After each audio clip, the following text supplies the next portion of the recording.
Acérquense, por favor. Espero que vengan con un corazón muy dispuesto, muy abierto a escuchar, a participar. No nada más escuchar, sino participar, adorando, cantando, orando y en todas las actividades que van a hacer el día de hoy. Tengo dos cosas que compartir. Primero, una encomienda muy particular. Si yo les pregunto a ustedes qué es el evangelio, ¿qué es el evangelio? ¿Qué me dirían? Si yo les pregunto, muchachos, para ustedes, ¿qué es el evangelio? ¿Qué me dirían? ¿Qué piensan? Es lo que hoy quiero compartir, es lo que hoy quiero hablar, lo que hoy quiero recordar, porque es un básico que todos debemos saber o debemos manejar o debemos conocer, que es el evangelio. Si pensamos en eso, tenemos por lo menos dos versículos clave para poder entender qué es el evangelio de una manera muy corta o sencilla. No quiere decir que es fácil, pero lo más sencillo posible. La primera sería pensar en Juan 3:16. Algunos se lo saben de memoria.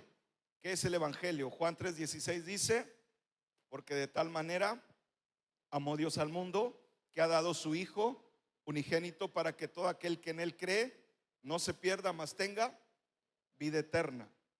Vida eterna en Jesús si crees en él. Pero es una acción de amor del Padre. Es una acción de amor del Padre. El Padre quiso dar a su Hijo para salvarnos, para darnos vida eterna. Allí cabe una pregunta: ¿de qué nos va a salvar? Si nos va a dar vida eterna, quiere decir que estábamos condenados a muerte eterna. ¿Por qué? Por el pecado. La paga del pecado es muerte. Estábamos condenados a muerte por el pecado, pero Dios decidió darnos vida eterna en Jesús. ¿Por qué razón? ¿Porque somos buenos? ¿Porque nos lo merecemos? No, todo lo contrario. La Biblia dice que somos malos y no merecemos esto, pero Dios ha querido salvarnos por amor. De tal manera amó Dios al mundo, que ha dado a su Hijo. Así que no hay otra forma de salvación más que a través de Jesucristo. No hay otro camino, no hay otra manera. Otra forma de saber qué es el evangelio en un versículo, podríamos decir que es 1 Timoteo 3:16. Dice: e indiscutiblemente grande es el misterio de la piedad. Dios fue manifestado en carne, justificado en el Espíritu, visto de los ángeles, predicado a los gentiles, creído en el mundo, recibido arriba en gloria. Este es un resumen de acción. Dice: este es el misterio de la piedad. ¿Qué es la piedad? Que Dios quiso salvarnos, que Dios, por su amor, por su carácter, por su corazón, decidió perdonarnos. ¿Cómo? Primero dice que Dios se manifestó en carne, es decir, Dios se hizo hombre, Jesucristo. Segundo, justificado en el Espíritu. Jesús fue perfecto, tan perfecto que cuando murió por nosotros tuvo que resucitar. Resucitó porque tiene el poder para hacerlo, tiene poder sobre la muerte porque Él es vida. Pero aparte era justo que resucitara porque nunca pecó. Él pagó nuestro precio de salvación con sangre, pero si Él es limpio y sin pecado, Él es justo para levantarse de la tumba. Entonces, Jesús no solo se levanta de la tumba por poder, sino que también Él se levanta de la tumba porque es justo. Él es sin pecado, justificado en el Espíritu. Número 3, visto de los ángeles. Hebreos nos dice que los ángeles le adoran. ¿Sí?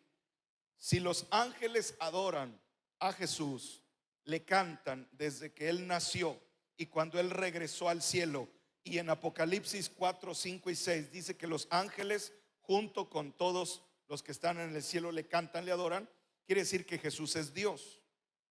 Ese es el evangelio.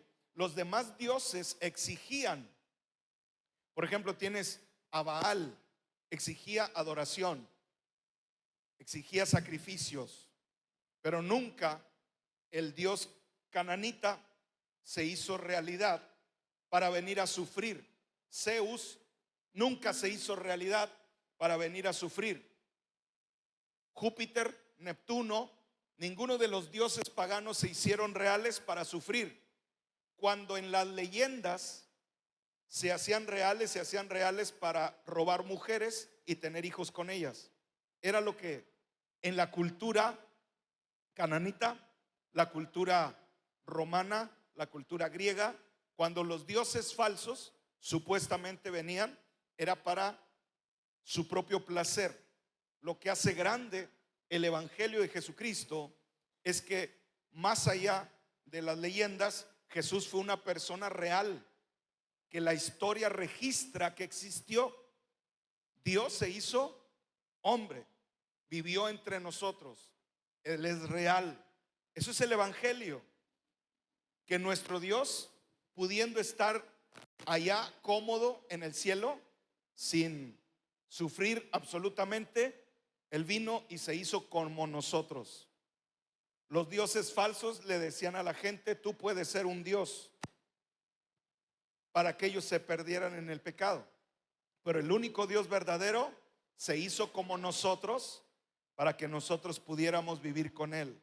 Eso es lo que hace grande al evangelio de Jesucristo. Un Dios que vino a sufrir, un Dios que vino a padecer como nosotros, un Dios que vino a ser pobre, un Dios que vino a ser golpeado, un Dios que vino a ser crucificado, un Dios que vino a ser burlado, un Dios que permitió mucho sufrimiento en su vida con tal de salvarnos a nosotros. Eso hace muy especial y único al evangelio, superior a cualquier religión, a cualquier filosofía. Dios vino a sufrir por nosotros. En cuarto lugar dice: predicado a los gentiles. La salvación no era únicamente para los de Israel. Si así hubiera sido algo muy limitado a un pueblo, pero aquí la salvación llegó a todo el mundo. Cuando la predicación de Jesús trascendió las fronteras, cambió la política, cambiaron los reinos, cambió el mundo. A eso se le llama la cultura occidental, es decir, del Medio Oriente a la izquierda hay una cultura de progreso, de libertad, de derechos, de leyes, de crecimiento, que es resultado del evangelio de Jesús, donde los países se fundaron con libertad en todas estas revoluciones que ha habido a lo largo de la historia, buscando los ideales del cristianismo, la libertad de los pueblos, el tener derechos, el cuidado a los niños, el cuidado a la familia. Hay una herencia cristiana muy grande en el mundo libre, y eso es resultado de que el evangelio ha sido predicado por todo el mundo. Número 5, creído en el mundo. Una de las cosas que hace que esto sea tan especial, el evangelio, es que cada día hay más gente que cree en Jesús, a pesar de todas las oposiciones, a pesar de toda la persecución, a pesar de todo lo que ha sufrido el cristianismo a lo largo de 2000 años. Siempre hay gente recibiendo a Jesús, unos en libertad como nosotros y otros en persecución, como los chinos, como los de Corea del Norte, como los africanos que están oprimidos por el Islam y diferentes religiones, como hermanos nuestros todavía aquí en la sierra de Oaxaca, de Chiapas, de Guerrero, en Chihuahua, que a pesar de ser perseguidos siguen creyendo en Jesús. Nadie lo ha podido detener. Han surgido modas, han surgido filosofías, pero ninguna tan poderosa como el evangelio de Jesucristo. Y número 6 dice: recibido arriba en gloria. Cristo no solo vino al mundo, sino que se fue al cielo y prometió regresar. Él demostrando que es Dios, volvió al cielo. La tumba está vacía. En Semana Santa celebramos que no hay huesos, no hay restos, hay una tumba vacía. Y eso es lo que hace especial el cristianismo también, por encima de cualquier filosofía, porque los fundadores de religiones murieron y sus tumbas, ahí están sus restos, en sus tumbas. No hay señal de resurrección. Uno ha resucitado nada más y es Jesucristo. Y podemos decir, bueno, es que ustedes creen eso porque la Biblia lo dice, pero si hacemos un examen en un sentido bajo una perspectiva legal, podemos decir que hubo mucha gente a quien Jesús le apareció vivo después de haber estado muerto. Y eso es suficiente, el testimonio legal es suficiente para saber que un hecho es comprobable porque hubo testigos de ese hecho, de ese acontecimiento. Recordamos que hubo mujeres que fueron al sepulcro y lo vieron resucitado.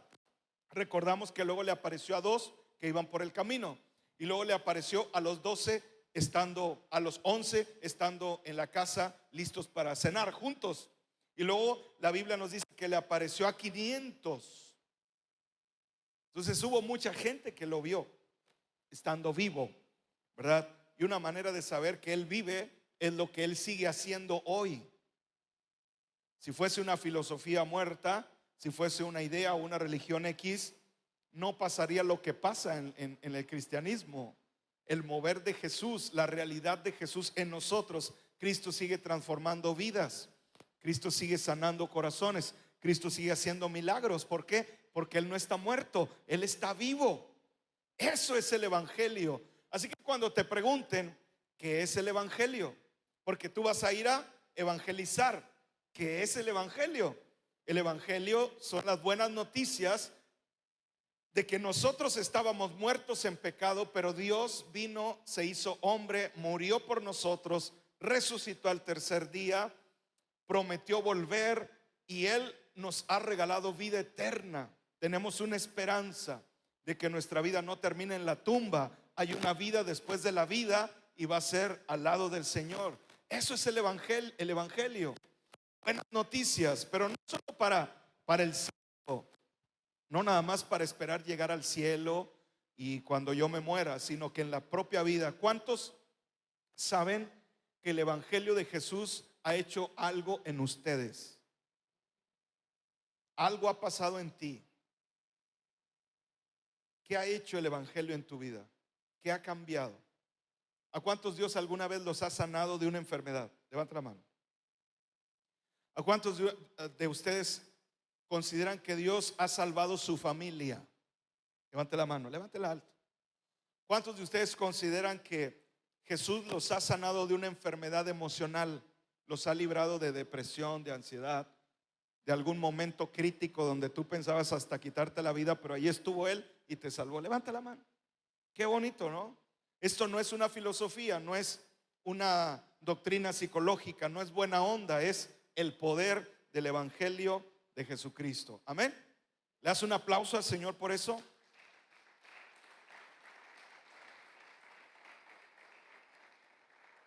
Ahora, mucha atención. ¿Están conmigo todavía o ya les dio sueño? Amén, ¿ya les dio sueño? Ok.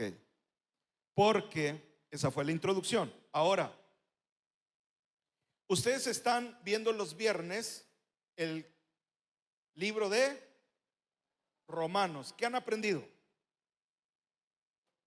Muchas cosas, ¿verdad? La justicia de Dios, algunos argumentos sobre la existencia de Dios, el problema del pecado. Si nosotros estudiamos Romanos, vamos a ver que hay algo que los cristianos le han llamado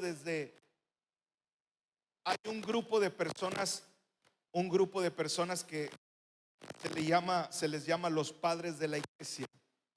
No porque creemos que haya padres de la iglesia como tal, sino porque es un grupo que fueron los discípulos de los discípulos. Los discípulos de los discípulos. Y ellos empiezan a darle forma a las doctrinas que los apóstoles dejaron y empiezan a manejar el libro de Romanos bajo una perspectiva que hoy entendemos como el camino de la salvación a través del libro de Romanos. ¿El camino de qué?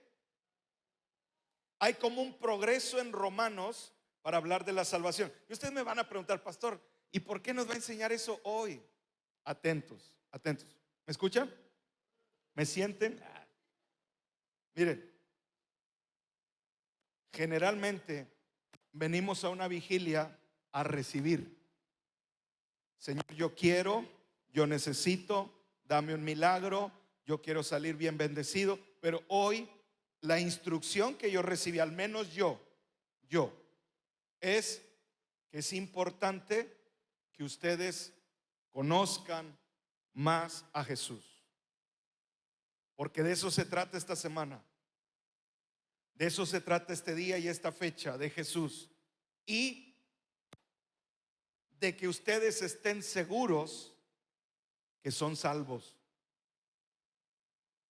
Esa es mi asignación esta noche. Que estén seguros que son salvos. Si yo les preguntara hoy, ¿cuántos creen que si por alguna razón extraña la voluntad de Dios es que ya no estemos aquí esta noche o mañana temprano o durante el día de mañana? ¿Cuántos creen que si morimos vamos al cielo? No me respondan, solo piénsenlo. Si morimos vamos al cielo. La seguridad de la salvación. Para tener esa seguridad hay que conocer Biblia y hay que recibir la seguridad del Espíritu Santo en nosotros. Esa es mi tarea esta noche. Sé que no es lo más emocionante posible, pero debería serlo, porque es de lo que se trata la Semana Santa, la salvación a través de Jesucristo. Así que ayúdame con tu Biblia o mira la pantalla. Vamos a ver el camino de la salvación a través del libro de los Romanos. En primer lugar, vamos a ver Romanos 1 bajo una perspectiva de introducción. No lo vamos a leer, introducción. Romanos 1, si se acuerdan, la pastora Eunice les enseñó que es el capítulo donde se establece que Dios creó todo perfectamente, pero el hombre decidió, la humanidad decidió no darle la gloria a Dios, sino adorar ídolos, serpientes, cuadrúpedos, reptiles. Y al no querer adorar a Dios, dice que ellos se pervirtieron, pecando aún contra sus propios cuerpos. Viene la inmoralidad, y por causa de todos estos pecados vienen consecuencias negativas. Es decir, podemos decir que Dios creó el mundo perfecto, pero cuando la humanidad peca, echa a perder ese mundo. El problema del mal no es un problema de Dios, es un problema de nuestras decisiones. Cuando nosotros decidimos pecar, entonces Dios hizo un mundo perfecto, pero los seres humanos pecamos, echamos a perder ese mundo. Ahora, eso habla entonces de una necesidad de salvación. Vamos a ver ahora sí el primer punto, Romanos 3:23. Vamos a leerlo. Romanos 3:23. Romanos 3:23. ¿Qué dice? Si lo tenemos aquí en la pantalla, vamos a leerlo. 1, 2, 3. Otra vez bien fuerte. 1, 2, 3. Primer paso que debemos entender en el camino a la salvación: todos somos pecadores. Todos. Por cuanto todos pecaron. ¿Quién pecó? Todos. Oye, pero yo soy bien bueno. Soy bien bueno. No tomo. Yo he platicado con personas que me han dicho: ¿para qué voy a la iglesia? Soy mejor que varios de la iglesia que conozco. Dicen: no tomo, no fumo, no me drogo, no hago cosas malas, no he fallado, no he sido infiel. Soy bueno. ¿Para qué voy a la iglesia? Si ahí en la iglesia tienes a más pecadores que yo. ¿Eso justifica no buscar a Jesús? ¿Puede uno decir, yo no necesito a Jesús porque no soy tan malo? No, ¿por qué? Porque todos pecaron. A ver, dime una enfermedad la más fea que tú creas que es la más fea. Una enfermedad. Cáncer. Bueno, cáncer es feo, es mortal, es infeccioso, pone en riesgo una vida, puede ser una sentencia de muerte. Pero si nada más es cáncer en la piel, es en la piel. Diferente a tenerlo en el cerebro. Cáncer de piel. Cáncer de huesos, ya no me digas en el cerebro, en los huesos. ¿Es menos feo? ¿O es igual de feo? Díganme algo. ¿Es malo? En donde esté, ¿no? Tiene el poder de matar. Así es el pecado. No vas a decir, nah, es que yo nomás digo mentirillas, o yo nomás robo poquito. No es lo mismo que matar, no es lo mismo que ser infiel, no es lo mismo que drogarse. Yo nada más hago otras cosas que no son tan escandalosas. Al final de cuentas, pecado es como el cáncer. Pecado es una enfermedad que lleva a la muerte. La paga del pecado es muerte, por cuanto todos pecaron y están destituidos de la gloria de Dios. No importa si los pecados moralmente, socialmente son muy escandalosos, muy grandes, o parecen muy chiquitos, al final de cuentas llevan a la muerte. Llevan a la muerte. Entonces es importante que sepamos eso. Paso número 2. ¿Cuál es la consecuencia del pecado? Paso número 2. La consecuencia del pecado. Dice Romanos 6, 23. Vamos a verlo. Porque la paga del pecado es muerte, mas la dádiva de Dios es vida eterna en Cristo Jesús, Señor nuestro. La paga del pecado es, diga conmigo, paso 1, todos pecamos. Paso 2, el pecado mata. ¿Vamos bien? Es lo que tenemos que ir viendo en el camino de la salvación. Gracias. El pecado mata, la paga del pecado es muerte. Número 3. El paso número 3 es la provisión de la salvación de parte de Dios. Dios provee la salvación. No nos podemos salvar solos. No es el camino de la religión desde el principio. Es el hombre, la humanidad, haciendo cosas para salvarse. La humanidad tratando de alcanzar a Dios o volverse un Dios. Pero el evangelio es Dios haciéndose hombre para alcanzarnos a nosotros. Es al revés. La religión busca hacer cosas para alcanzar a Dios o convertirse en un Dios, pero el Dios verdadero se convirtió en uno de nosotros para alcanzarnos a nosotros. La salvación es de Dios. Así que la provisión de la salvación es de Dios. Romanos 5:8, vamos a leerlo. Mas Dios muestra su amor, vamos a leerlo juntos. Mas Dios muestra su amor para con nosotros en que siendo aún pecadores, Cristo murió por nosotros. Aún siendo pecadores, Cristo murió por nosotros. Él muestra su amor, como en Juan 3:16. Porque de tal manera amó Dios al mundo. ¿Por qué nos salva? Porque nos ama. Y como nos ama, nos quiere regalar gratuitamente la salvación. Yo no me puedo salvar. Dios es el que me puede salvar. Dios provee la salvación porque nos ama. El paso número 4. ¿Cómo recibo la salvación? ¿Cómo yo recibo esa salvación? Romanos 10, 9 al 10. Vamos a verlo.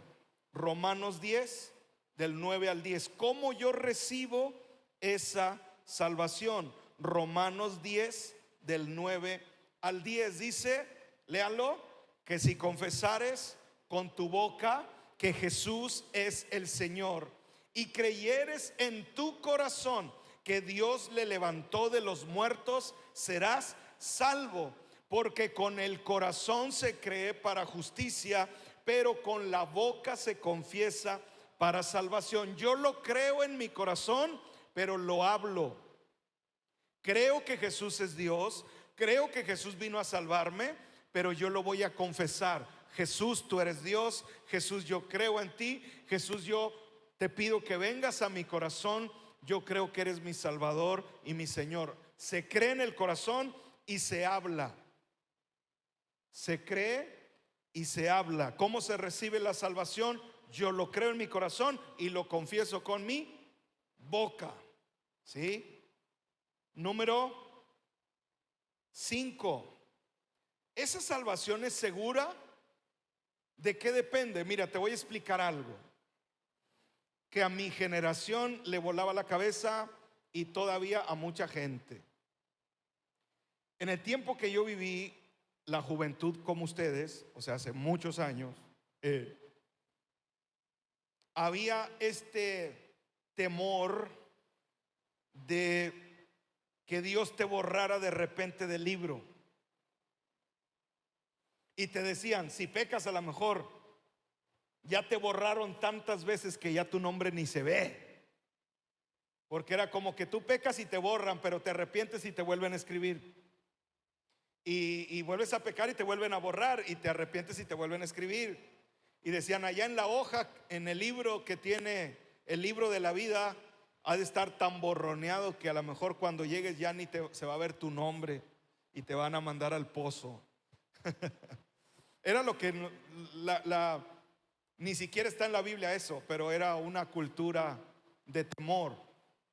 Pero luego hay un cambio de paradigma psicológico en el mundo, con la libertad, con deja a los niños que hagan lo que quieran. La cultura del mundo cambia un poquito el paradigma religioso sobre Dios es amor, Dios es paz y Dios es bien buena onda y no tengas miedo. Y cambia el paradigma y siempre abusamos del paradigma, abusamos de esa enseñanza al punto que muchos dicen, pues entonces no importa si peco, no pasa nada. Dios me tiene que salvar aunque yo peque. Y hay este abuso de la gracia y este falso entendimiento de la salvación. ¿Cuál es el punto real de la salvación? La Biblia dice en Primera de Juan que si alguien es salvo ya no peca. Si alguien es salvo ya no. ¿Qué significa? ¿Que nunca tengo errores? No, exactamente es eso. Una cosa es cometer errores y luego le explica Juan. Se refiere a ya no practicar el pecado. Una cosa es me tropiezo y otra cosa es ensayo tropezarme a cada rato. Una cosa es que yo me tropiezo y otra cosa es que ensayo tropezarme. Practicar el pecado es entonces no que cometí un error, no que fallé, sino que yo me programé para fallar. Entonces Juan dice, quien vive de esa manera en el pecado, en la desobediencia, se está autoengañando, no es salvo. Porque un verdadero salvo le duele el pecado. Un verdadero salvo le quiere agradar a Dios. Un verdadero salvo reconoce su vida ante el Señor, se arrepiente, y abogado tenemos para con Dios a Jesucristo el justo. Entonces nunca dice que no tengas la posibilidad de fallar, sino que no es una costumbre permanecer en el pecado. ¿Por qué voy a eso? ¿Cómo sé que soy salvo? Ya lo confesé con mi boca, lo creí en mi corazón. Ahora dentro de mí hay una incomodidad de hacer cosas malas. Me siento mal de hacer cosas malas. Me duele. Tengo la necesidad de pedir perdón a Dios. No practico eso. No es que Yo quiero estar así y me siento cómodo estando así y me autoengaño. Realmente tengo un dolor de fallarle a Dios. Y vuelvo a Él y me arrepiento y Dios me perdona y me restaura. Si Cristo te salvó, esa salvación está completa y segura en Él. No es por lo que tú hiciste o lo que puedas hacer que Él te va a salvar. Él te salvó con su sangre en la cruz. Y si tú crees en Él, Él perdona tus pecados. ¿Lo creen? Él puede perdonar tus pecados. Así que tu salvación está segura en Jesús. Pero luego entramos a la discusión de si se pierde o no se pierde la salvación. Y el punto es muy simple. La salvación no se pierde si yo por error fallo. Si el Espíritu Santo está en mí, me va a llevar al arrepentimiento, porque soy de verdad salvo. Y como estoy en ese arrepentimiento genuino, quiere decir que soy salvo. Soy un hijo de Dios. Como el hijo pródigo, me alejé pero volví. Soy hijo de Dios, puedo estar con Él, puedo volver a su casa. Una similitud del cielo, puedo ir al cielo. ¿Por qué? Porque soy su hijo. Me restaura porque me arrepentí de verdad, porque soy su hijo. Pero si hablamos de una salvación que se pierde, es cuando tú dices: ya no quiero nada con Jesús, porque el único medio de salvación es Jesús. Si alguien llega a decir: yo pienso que Jesús es un engaño, yo pienso que Jesús es un invento, es lo que se está manejando en la generación de ustedes, que es prácticamente un problema de falta de estudio, porque a Jesús se puede estudiar históricamente. Hay libros antiguos, historiadores, que dan fe acerca de la realidad de Jesús como una persona histórica. Pero les van a decir que fue un invento de los romanos. Les van a decir: la Biblia que ustedes tienen es un invento católico.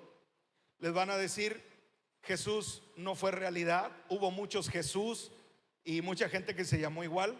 Y van a tratar de confundirlos.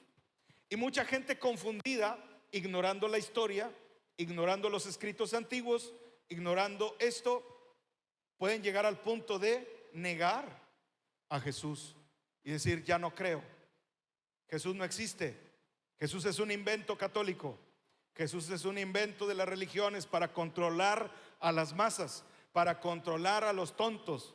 Quien se deja controlar por la religión es un tonto, y yo, como soy inteligente, no me voy a dejar controlar. Ese es el invento, el mono de paja que sacan filosóficamente para decir que no está bien creer en Jesús.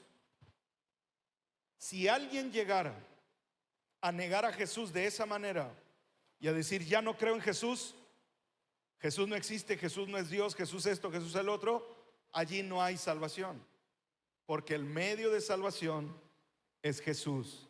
Si niegas a Jesús, no hay otra posibilidad. No hay tal como decir: fui muy bueno, me tengo que ir al cielo, o hice buenas obras. No, la única salvación es Jesucristo. Por eso el apóstol Pablo dice: en los últimos días la gente va a apostatar de la fe, que es decir: ya no creo en Jesús. Si ya no crees en Jesús, no hay salvación. ¿Me explico? O sea, los estoy complicando mucho. Estoy tratando de bajar la doctrina de teología, que es cristología. Es una doctrina muy grande, a un nivel que lo podamos abrazar esta noche y amar más a Jesús. ¿Cuántos pasos llevamos? 5. El primero fue la necesidad de la salvación. ¿Sí?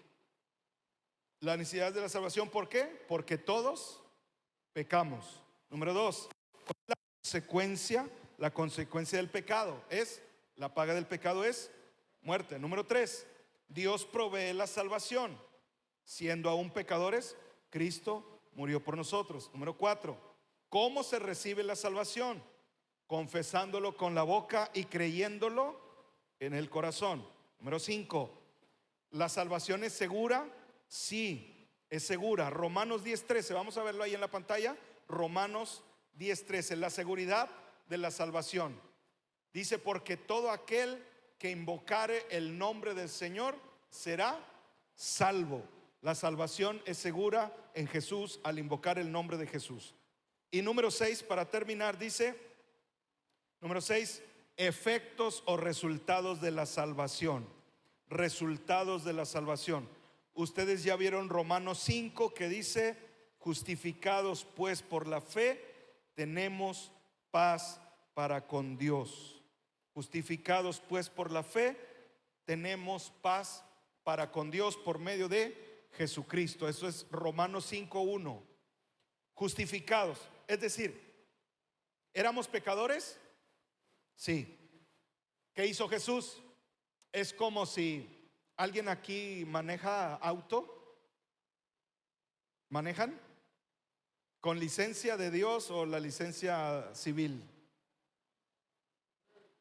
Si tienes licencia civil, o sea, de gobierno, supongamos que te pasaste un alto, ibas a exceso de velocidad, te estacionaste en estos parquímetros de Monterrey, que qué gorrosos son los parquímetros ahora. Necesitas traer celular y aplicación, tomarle la foto, conectar tu tarjeta de débito o crédito, pagar electrónicamente. Yo una vez dije, no creo que pase nada, puro rollo. Porque fui ahí al radio, a Radio Alegría, tocaba el momento de la... Y iba rápido, iba a la carrera. No pasa nada, no creo que... Ya se ven como destruidos los parquímetros, ¿verdad? Entonces, ¿qué puede pasar? Me tardé media hora, bajé y ya tenía ahí el ticket de multa. Entonces en mi historial ya parece que no sé cuántas multas tenga, pero estoy consciente de que es así. Bueno, en tu historial viene, se estacionó mal, se subió a la banqueta, estaba en raya amarilla, no pagó el parquímetro, exceso de velocidad. Imagínate todas las multas posibles. Eres culpable, tienes que pagar. Pero resulta que ni siquiera tú tuviste que pagarlo. Alguien vino y dijo, ¿cuánto debe? ¿Cuánto debe Victoria por ese Mini Cooper? No, pues aquí debe como 6,000 pesos, porque el exceso de velocidad en horario escolar vale como 3,500. Parquímetro vale 700.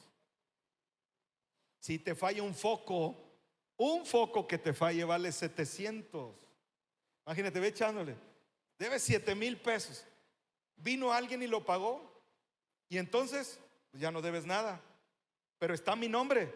Sí, pero alguien vino y lo pagó a tu nombre. ¿Y ya no tengo que pagar? No. Ya estás con un récord limpio. Ya te puedes estacionar mal otra vez. No te creas. Pero es lo que pasa en nuestra vida. Cristo vino y pagó todo con su sangre. Eres justo, no debes nada, estás libre. No hay cárcel para ti, no hay castigo, no hay condenación. Ese es el efecto de la salvación. Tú deberías estar condenado al infierno, a la muerte eterna, a ser castigado, a vivir una vida alejada de Dios, lo peor.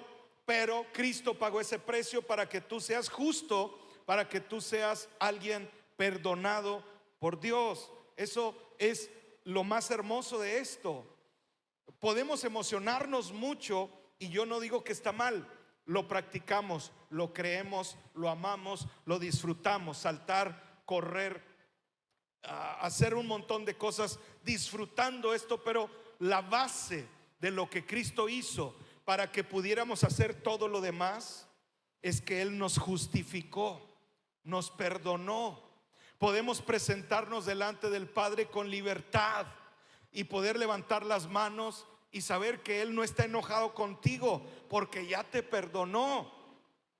Esa es la obra de Jesucristo en nosotros, es la obra de la salvación, y debería emocionarnos y llenarnos de gratitud delante de Dios. ¿Cuántos quieren darle gracias a Dios por eso? Pónganse de pie entonces. 6 cosas, camino de la salvación en el libro de los Romanos. Lo repito como resumen. Número 1, necesitamos todos la salvación porque todos pecamos. Número 2, el pecado trae consecuencias, que es la muerte. Número 3, Dios provee la salvación porque nos ama. Número 4, ¿Cómo se recibe la salvación? Creer en el corazón en Jesús y confesarlo con la boca. Número 5, la salvación es segura en Cristo. Número 6, ¿cuál es el resultado de la salvación? Somos hechos justos delante de Dios. ¿Qué significa? Si lo entiendes, te va a abrir la mente. A Jesús, el Padre le puede dar algo. ¿Por qué? El Padre le dijo a Jesús: pídeme y te daré naciones. Pide lo que quieras. Este es mi Hijo amado en quien yo tengo contentamiento.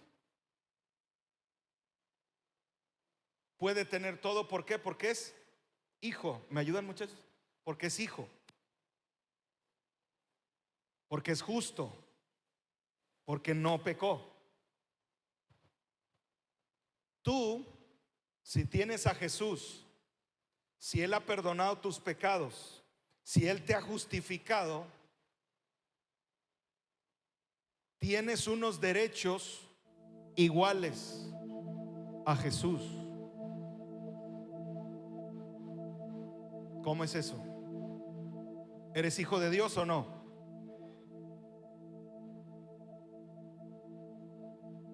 El problema es que no nos creemos hijos de Dios. Oramos pensando: Dios no me va a oír. Pero ¿por qué no? Si eres su hijo, si eres justo, si eres perdonado, si estás limpio. Jesús dijo: todo lo que pidan al Padre en mi nombre se los daré. ¿Cuántas cosas? Todo. ¿Por qué? Porque eres su hijo. Creer en la salvación es algo muy grande. La base del cristiano es creer que eres salvo. Y si eres salvo y tú oras con fe a tu papá te va a dar todo aquello que está dentro de sus planes y voluntad. El cielo está abierto para ti.